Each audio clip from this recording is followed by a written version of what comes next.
Seja bem-vindo, você guerreiro de todo o Brasil e de todo mundo, aqui é o canal Raiz Tricolor. Eu sou o Gabriel Amaral e hoje é domingo, dia 28 de julho de 2019 e esse daqui é mais um vídeo de análise.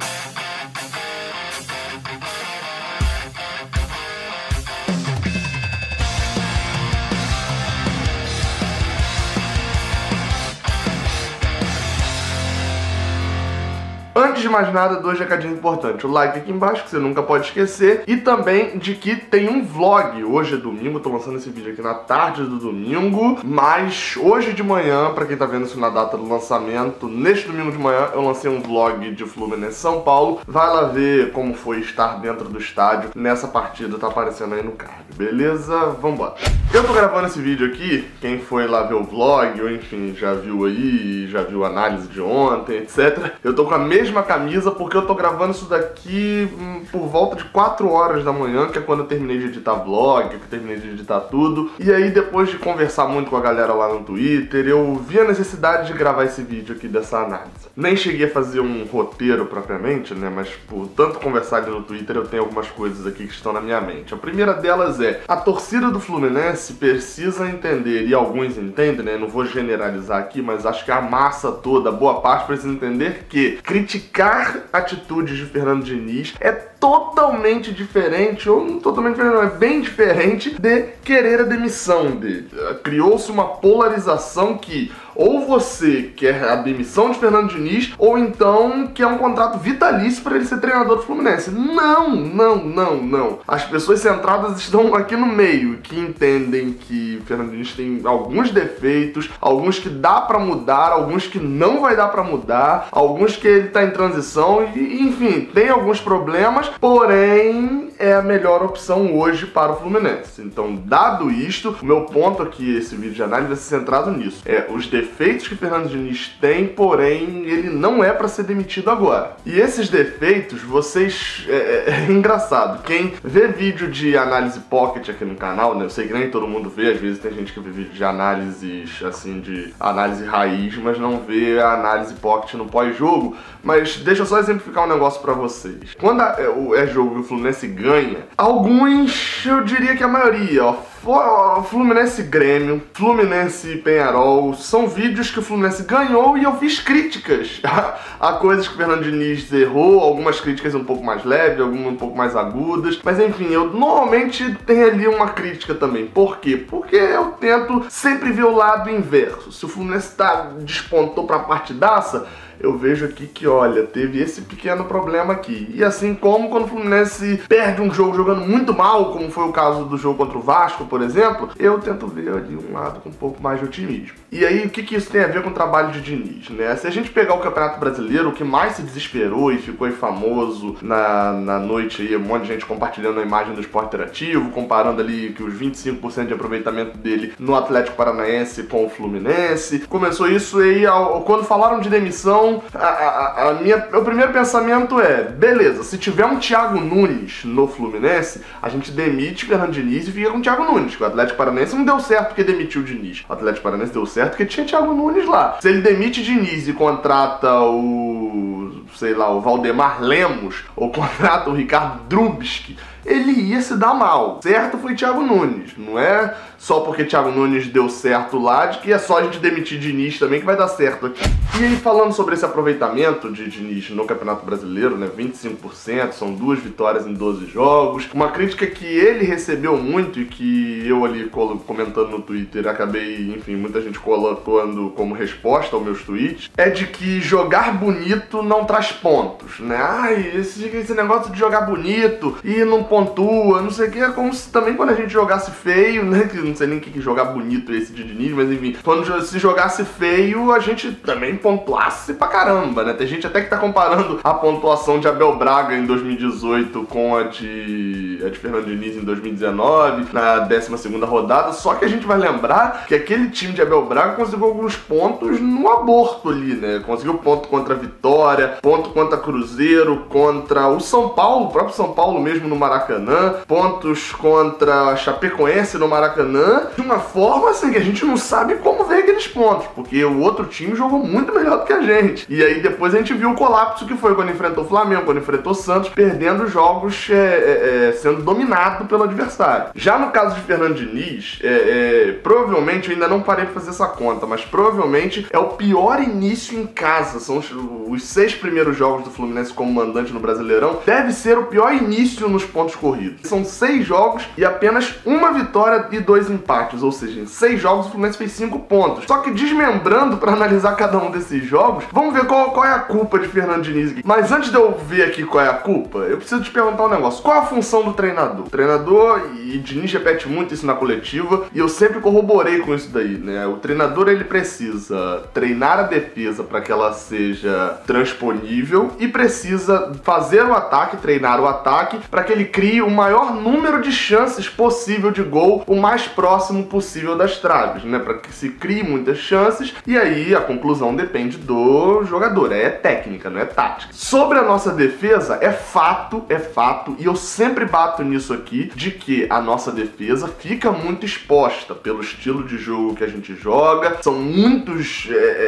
gols, muitas chances criadas pelo adversário em contra-ataque e também muitos erros individuais causados por essa forçação ali a respeito de defesa. Porém, como sistema defensivo, quando o Fluminense é atacado, tirando aquele jogo contra o Grêmio, que foi um jogo maluco, poucas vezes o Fluminense toma gols sendo atacado normalmente. Se a gente for parar pra pensar agora só, os 4 últimos gols que a gente tomou no Brasileirão, os 2 contra o Vasco e os 2 contra o São Paulo, desses 4, os 4 de bola parada, né, a gente pode dizer, porque foi pênalti, falta direto, rolada pra bater, que foi o de Reinaldo, e cruzamento na área após uma falta, que foi o gol de Leandro Castan, ou seja, tudo bola parada. E já no ataque, o time tem o 4º ou 5º melhor ataque, dependendo da hora que você estiver assistindo isso, até já perdeu ali uma posição nesse ranking, mas tem um dos melhores ataques do Campeonato Brasileiro, ou seja, o Fluminense cria muito.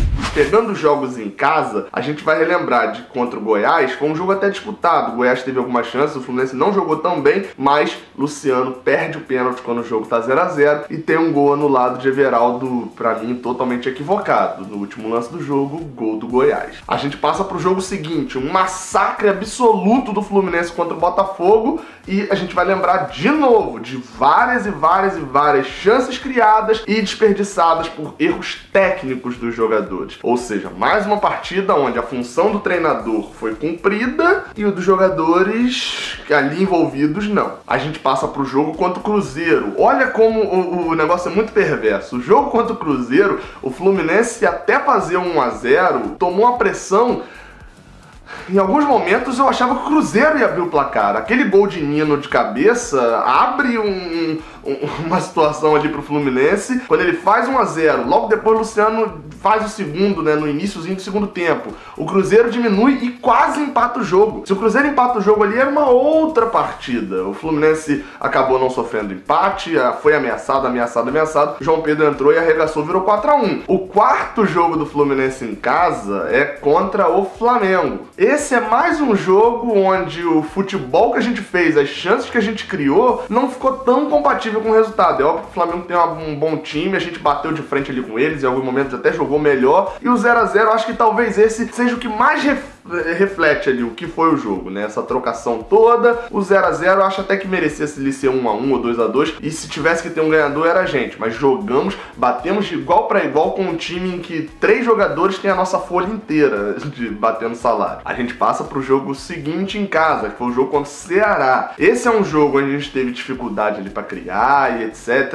Aí todo mundo vai lembrar que a gente escapou de levar a virada naquele gol que o VAR anulou, mas teve uma jogada com o Pedro sozinho dentro da pequena área para cabecear, e ele cabeceia e o goleiro faz a defesa. É óbvio, não foi Diniz que subiu para cabecear, então tem que lembrar disso também. Mas nessa partida o Fluminense não jogou tão bem. Vale destacar contra o Ceará, eu achei que não jogou tão bem mesmo não. E neste sábado contra o São Paulo, mais uma vez, eu quero te trazer aqui para reflexão. Se o jogo terminasse empatado, você estaria nesse drama todo pelo resultado de Diniz? Porque o jogo não terminou empatado por um erro de Nino ao dominar uma bola, não foi nem saindo jogando não. né? Alan roubou a bola, tocou, Nino domina e perde a bola, ou seja, um erro técnico individual. Vem o cruzamento, Alan toca a bola na mão dele e é pênalti. Ou seja, se fosse empate, você estaria reclamando tanto assim mesmo de Diniz? Beleza, talvez você tivesse, mas você lembra que pouco antes de sair o gol do São Paulo, teve uma jogadaça na esquerda, Caio Henrique faz o cruzamento e se Johnny cabeceia esse tantinho aqui mais pra baixo, o Fluminense virava o jogo e ganhava por 2-1 provavelmente. E aí, você estaria ainda putaço com o Diniz igual você tá assim? Eu tô falando com quem está com raiva dele? Provavelmente não. Se fosse 2-1 Fluminense com uma virada, você estaria falando, olha que beleza, jogando futebol bonito e vencendo, agora vai Diniz, etc. Coerência. O que eu tô pedindo pra torcida do Fluminense é coerência. Você pode ser contrário ao modo de Diniz de pensar futebol, você pode ser contrário ao tipo de jogo que ele tá implementando, de que o Fluminense não tem tanta qualidade pra poder sair com a bola. Isso tudo eu entendo e em algumas coisas eu concordo. O que você não pode fazer é, nas horas boas ele é gênio, nas horas ruins demite. E outra também que é importante de reconsiderar aí, você torcedor que tá pedindo a demissão de Fernando Diniz. Pensa e dá uma ideia de algum treinador que... eu não vou nem colocar faixa salarial agora não, mas algum treinador que esteja desempregado e que fosse pegar esse mesmo elenco do Fluminense, um elenco bem ofensivo, e colocar esse elenco para jogar bola. Colocar esse elenco para jogar bola e conseguir resultado. Porque é importante. Conseguir resultado significa colocar Johnny Gonzalez para acertar a cabeçada no segundo tempo no gol, não botar no travessão. Conseguir resultado significa colocar Luciano, não tá mais no Fluminense agora, mas colocar Luciano para na hora que ele chegar cara a cara, ele rolar para Pedro fazer o gol, não tentar chutar direto. Conseguir resultado significa não fazer o seu zagueiro perder uma bola, errar um passe. O seu zagueiro tem que acertar todos os passes, porque um que ele errar pode causar um contra-ataque com um pênalti pro time adversário. Ou seja, basicamente conseguir resultado significa você jogar o videogame e quando você perder você aperta o reset, volta e joga de novo. Pra encerrar, eu deixo aqui uma frase do Paulo Júnior, que enfim tem um podcast, participava do podcast Trivela, quem é um jornalista esportivo. A frase é a seguinte: se você botar 20 cachorros pra treinar, cada um treinando um clube da Série A durante uma temporada inteira, no final do ano a gente vai ter um cachorro gênio e 4 cachorros burros, sendo que os 20 têm provavelmente a mesma capacidade de pensamento. Saudações tricolores, até a próxima, valeu. Eu tô aqui me perguntando por que você não assistiu esses 2 vídeos que estão aqui no canto, aparecendo aqui agora nessa tela final. O vídeo aqui de cima é o envio mais recente que eu fiz aqui pro canal, e o vídeo de baixo é um vídeo que o YouTube separou especialmente pra você, então vale a pena você conferir. Muito obrigado pela moral que vocês têm me dado, não se esquece do like aqui no vídeo, saudações tricolores.